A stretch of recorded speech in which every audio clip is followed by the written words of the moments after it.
3 years ago, my ex-wife Stephanie and I divorced after I found out she was sleeping with her coworker, Trent.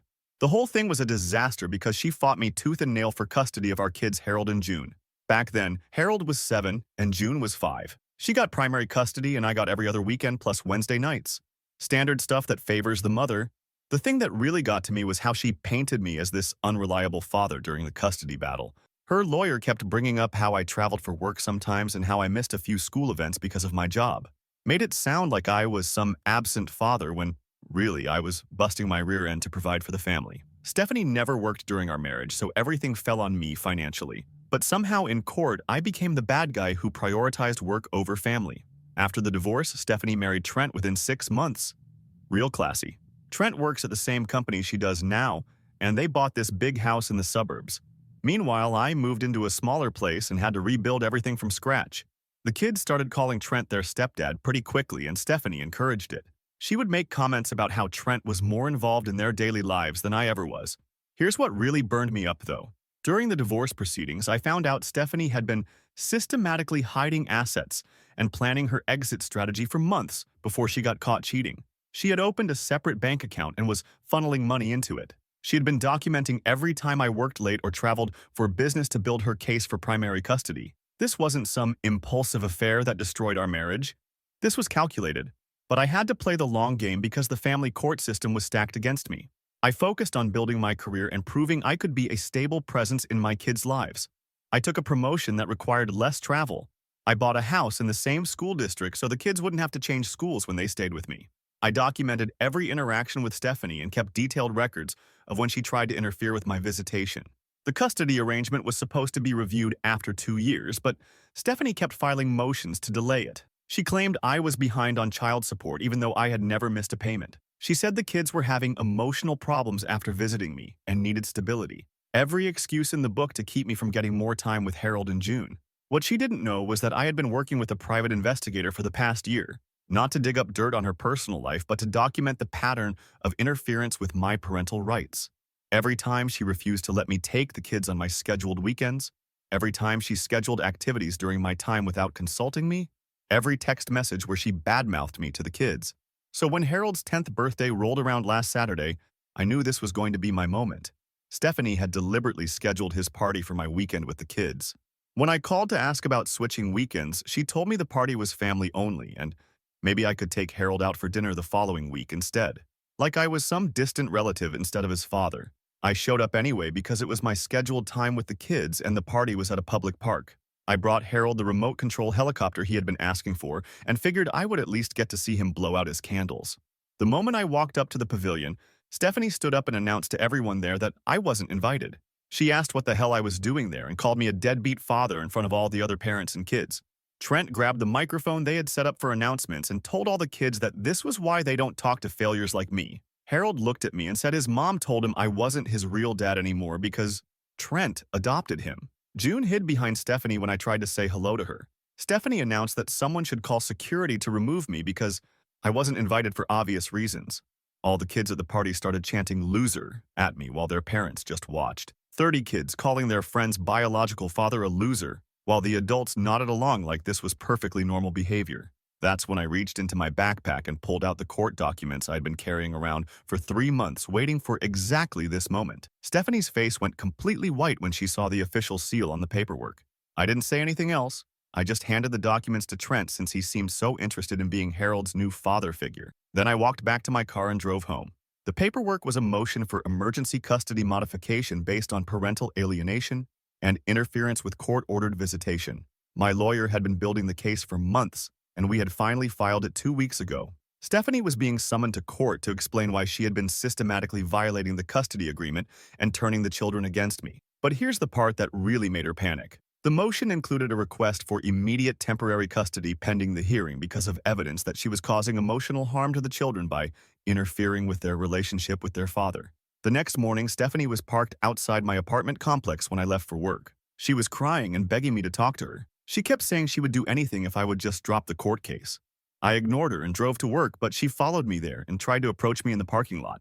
She was apologizing and saying she never meant for things to get so out of hand, that she was just trying to protect the kids and give them stability. Update 1. All right, Reddit. The situation has completely escalated since my last post. Thank you to everyone who said I was doing the right thing by fighting for my kids. Some of you asked for more details about what exactly I had on Stephanie. So here's the full story. After Stephanie followed me to work on Monday morning, I finally agreed to talk to her. Not because I felt bad for her, but because I wanted to hear her try to justify 3 years of systematic parental alienation. We met at a coffee shop near my office, and she immediately started with the waterworks. She kept saying she never meant for things to go as far as they did at Harold's party, that she was just trying to protect the kids from getting their hopes up about having a relationship with me. According to her, I had been unreliable as a father during our marriage, and she was worried about me disappointing Harold and June if they got too attached. I reminded her that the court had already determined I was a fit parent when they granted me visitation rights 3 years ago. She backtracked and said she knew I loved the kids, but that Trent had been filling the father role so well that she thought it would be confusing for them to have two father figures. Then she got to the real reason she was panicking.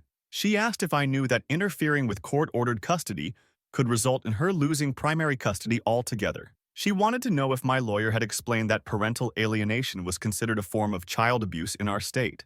I told her my lawyer had explained everything very thoroughly, including the fact that documenting a pattern of interference over multiple years made for a much stronger case than isolated incidents. She asked what kind of documentation I had, and I could see the wheels turning in her head, trying to figure out how much trouble she was really in. So I laid it out for her. I had records of every time she scheduled activities during my court-ordered time without consulting me. Screenshots of text messages where she told the kids I was too busy with work to see them when I had specifically requested those weekends. Voice recordings of phone calls where she coached Harold and June on what to say if anyone asked them about wanting to live with me. Her face went pale when I mentioned the voice recordings. She asked if it was legal for me to record calls without her permission. I reminded her that our state only requires one-party consent for recording and that all the calls I recorded were about the children's welfare. But the evidence that really made her squirm was the financial analysis my private investigator had put together. Turns out Stephanie had been using Harold and June's college funds to make payments on her and Trent's new house.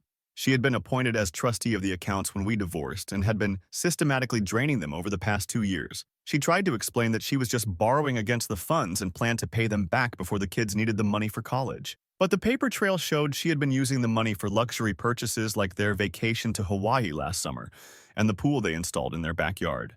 I told her this wasn't just about custody anymore. What she did with those college funds could be considered theft and fraud. She could be looking at criminal charges in addition to losing custody of the kids. That's when she completely broke down and started begging me to work something out outside of court. She offered to give me 50-50 custody immediately if I would drop the motion for emergency custody modification. She promised to stop interfering with my time with Harold and June and said she would make sure Trent backed off on trying to replace me as their father. I told her it was too late for negotiations. She had spent 3 years systematically destroying my relationship with my children and humiliating me at every opportunity. The court needed to see the full extent of what she had been doing, so this never happened to another father. She got angry and said I was being vindictive and that I was using the legal system to get back at her for leaving me. She accused me of caring more about winning than about what was best for Harold and June. She said the kids were happy and stable in their current situation, and that dragging them through a custody battle would only hurt them. I reminded her that she was the one who created this situation by violating the custody agreement and turning the children against me. She was the one who chose to make our divorce adversarial by hiding assets and fighting for primary custody based on lies about my parenting. She tried a different approach and said that if I really cared about the kids, I would consider how traumatic it would be for them to be pulled away from the only stable home they had known for the past 3 years. She pointed out that Harold and June had friends in their school district and were involved in activities near their current house. I told her she should have thought about stability before she decided to use our children as weapons against me. She was the one who chose to prioritize her relationship with Trent over maintaining a healthy co-parenting relationship with me. The conversation went in circles for over an hour, with her alternating between begging and trying to guilt-trip me. She kept saying she would do anything to fix this, but when I asked her specifically what she was willing to do, she couldn't give me concrete answers. Finally, I told her she needed to talk to her lawyer about how to respond to the court motion because I wasn't backing down. She asked if there was any amount of money that would make me reconsider, and I told her this wasn't about money anymore. Since that conversation, she has been calling and texting me constantly. She wants to arrange supervised visits with Harold and June to prove that she's not interfering with our relationship anymore. She's offering to drive the kids to my house herself for my scheduled weekends. She even suggested that we all go to family counseling together to work through our issues. But here's the thing that really shows how calculated she's been this whole time. In all her panic about potentially losing custody, she hasn't once asked how Harold and June are handling the situation. She hasn't expressed any concern about how confusing this might be for them or whether they understand what's happening. Her only focus is on damage control for herself and Trent. She's worried about losing the life they built together and having to explain to their friends and family why the kids might be living with me instead. The court date is set for next Friday, and my lawyer says we have an excellent case. Stephanie's attorney has already reached out about a possible settlement, but my lawyer advised against it. He thinks we can get everything we're asking for if we go to trial. Harold actually called me yesterday for the first time in months. He asked if it was true that he might come live with me in June. He sounded confused but not upset about the possibility. He wanted to know if he would still be able to see Trent if the judge decided he should live with me. That conversation gave me hope that maybe the parental alienation hasn't completely destroyed my relationship with my kids. Maybe there's still a chance to rebuild what Stephanie spent 3 years tearing down. Update 2. Holy hell. Reddit. The court hearing on Friday was everything I had been working toward for 3 years. For those asking for updates, buckle up, because Stephanie and Trent completely fell apart in front of the judge. My lawyer presented our evidence methodically over the course of 2 hours. He started with the pattern of scheduling conflicts where Stephanie deliberately booked activities during my court-ordered time. The judge reviewed printed emails and text messages showing her repeatedly telling me that Harold and June were too busy to visit me on scheduled weekends. Then we got to the voice recordings. My lawyer played segments where Stephanie was coaching the kids on what to say about preferring to live with her and Trent. In one particularly damaging recording, she told Harold that if anyone asked him about his father, he should say that Trent takes better care of him than I ever did. The judge asked Stephanie to explain why she felt it was appropriate to influence the children's responses about their custody preferences. She tried to claim she was just helping them process their feelings about the divorce, but the recordings clearly showed her feeding them specific talking points. Stephanie's lawyer attempted to argue that my recordings were taken out of context and that she was simply supporting the children through a difficult transition. But when the judge asked for the full context of the conversations, it only made things worse for her. The financial evidence about the college funds really shifted the mood in the courtroom. My private investigator had traced every withdrawal from Harold and June's education accounts over the past 2 years. Stephanie had been using the money for home improvements, vacation expenses, and luxury purchases while claiming she was preserving the funds for their education. When confronted with bank statements showing a $15,000 withdrawal that corresponded exactly with their pool installation, Stephanie broke down completely. She started crying and saying she never intended to steal from her own children. She claimed the withdrawals were temporary loans that she planned to repay before the kids started college. The judge asked her why she had not sought my permission before accessing the funds, since we were supposed to be joint trustees of the accounts. Stephanie's answer was that she didn't think I would approve of using the money to improve the home where the children lived. That's when Trent made the biggest mistake of the entire hearing. He interrupted and told the judge that as the children's stepfather, he had every right to make decisions about their financial welfare. He said Harold and June considered him their real father now, and that my parental rights were essentially ceremonial. The judge immediately shut him down and explained that step-parents have no legal authority over custody or financial decisions regarding children from previous marriages.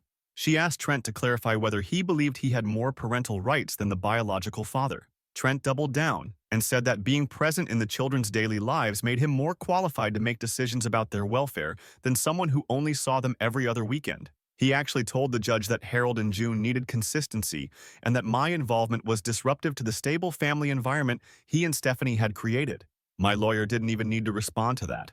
The judge asked Trent directly whether he understood that parental alienation was considered a form of emotional abuse under state law. She explained that attempting to replace a biological parent was harmful to children's psychological development, regardless of how stable the replacement relationship appeared. The hearing took a recess and I watched Stephanie and Trent arguing in the hallway through the courtroom windows. She was clearly panicking and he was gesturing aggressively while talking to their lawyer. When they returned to the courtroom, both of them looked defeated. Stephanie's lawyer tried to salvage the situation by proposing an immediate modification to equal custody with mandatory co-parenting counseling. They offered to return all the money taken from the college funds and establish supervised visitation periods to rebuild trust between me and the children. But the judge had heard enough. She granted my emergency motion for temporary primary custody pending a full investigation by Child Protective Services. Harold and June would be staying with me starting Monday while CPS evaluated the extent of emotional harm caused by the parental alienation. Stephanie completely lost it when the judge announced the temporary custody change. She started shouting that the children needed stability and that removing them from their home would traumatize them more than anything I claimed she had done. The judge calmly explained that children have a right to maintain relationships with both parents and that Stephanie's systematic interference with that relationship constituted emotional abuse.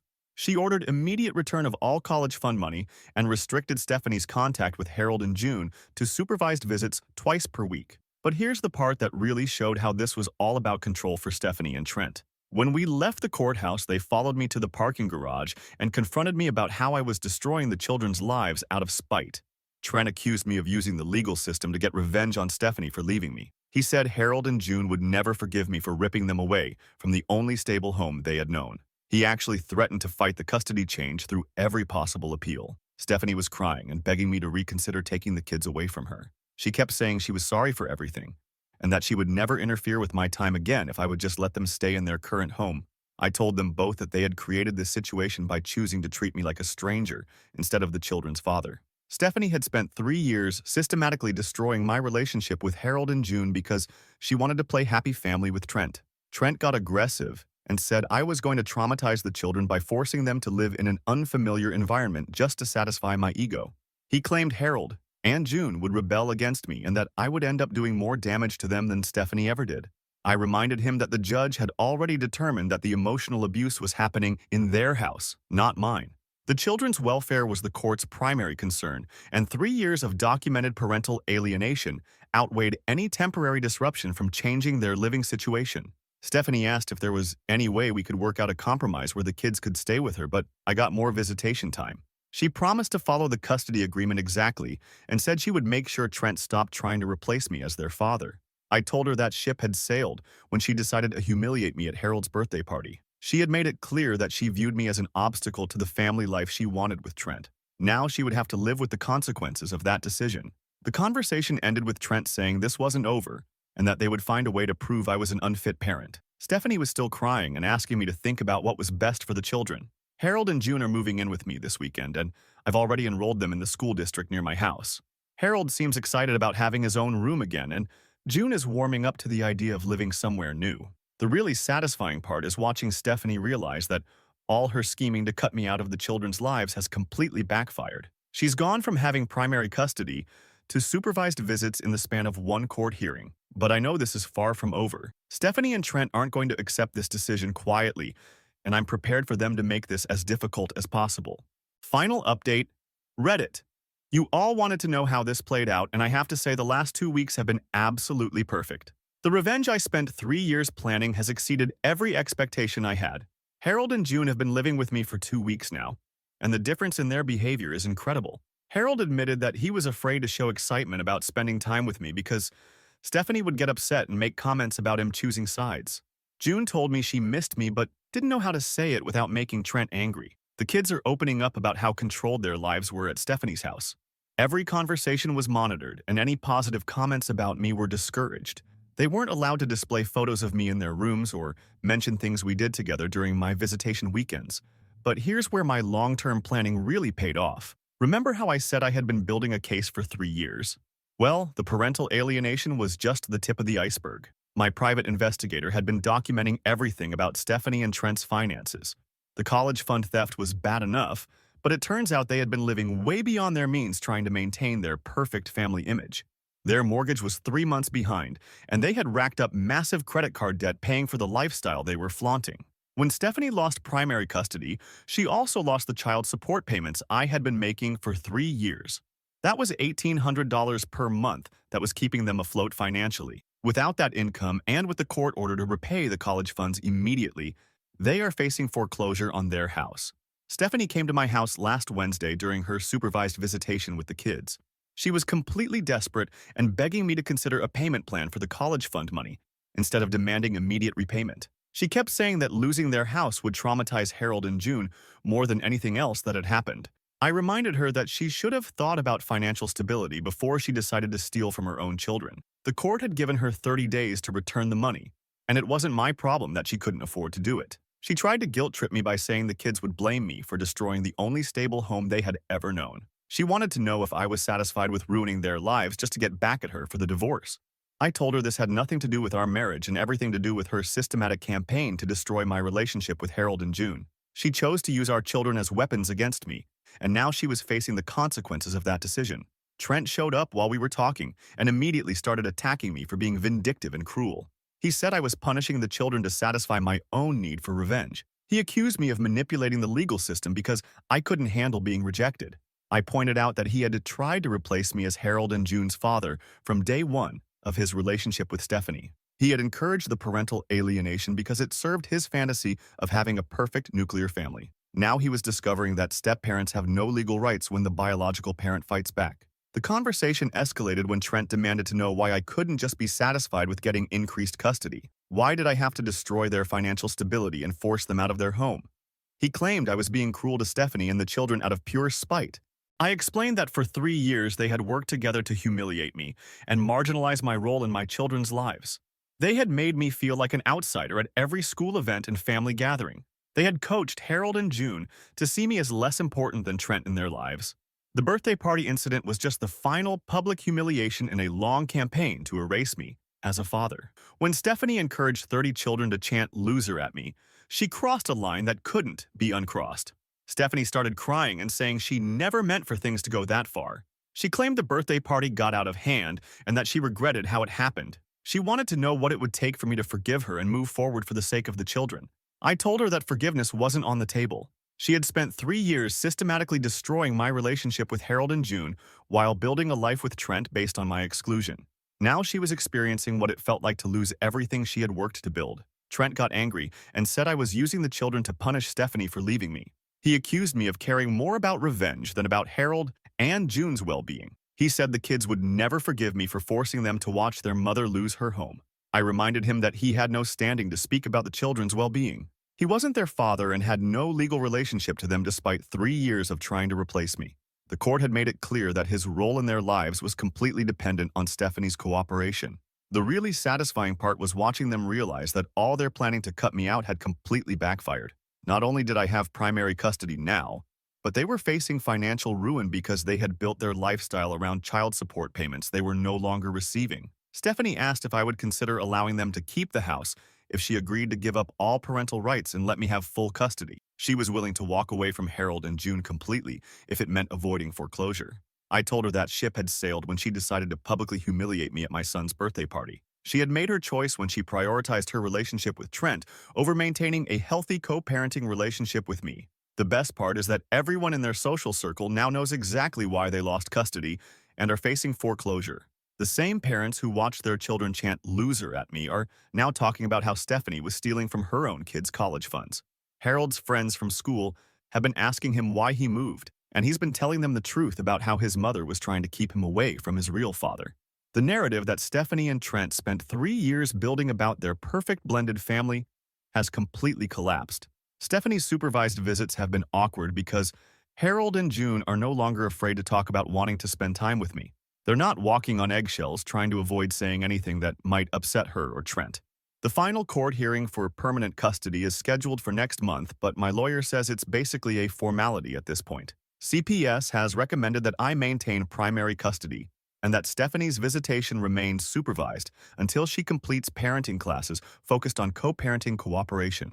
3 years ago, when I found out about the affair and went through that brutal custody battle, I promised myself that someday Stephanie would face real consequences for trying to erase me from my children's lives. I spent every day since then building towards this moment. Now I have my kids back, and Stephanie is discovering what it feels like to lose everything she thought was secure. The woman who called me a deadbeat father in front of 30 children is now begging me not to destroy her life. The revenge I planned was never about getting back at her for the divorce. It was about making sure she understood that actions have consequences, and that trying to destroy someone's relationship with their children comes with a price. Harold and June are thriving in their new environment, and for the first time in 3 years, I don't have to worry about Stephanie interfering with my time as their father. Sometimes the long game is worth playing.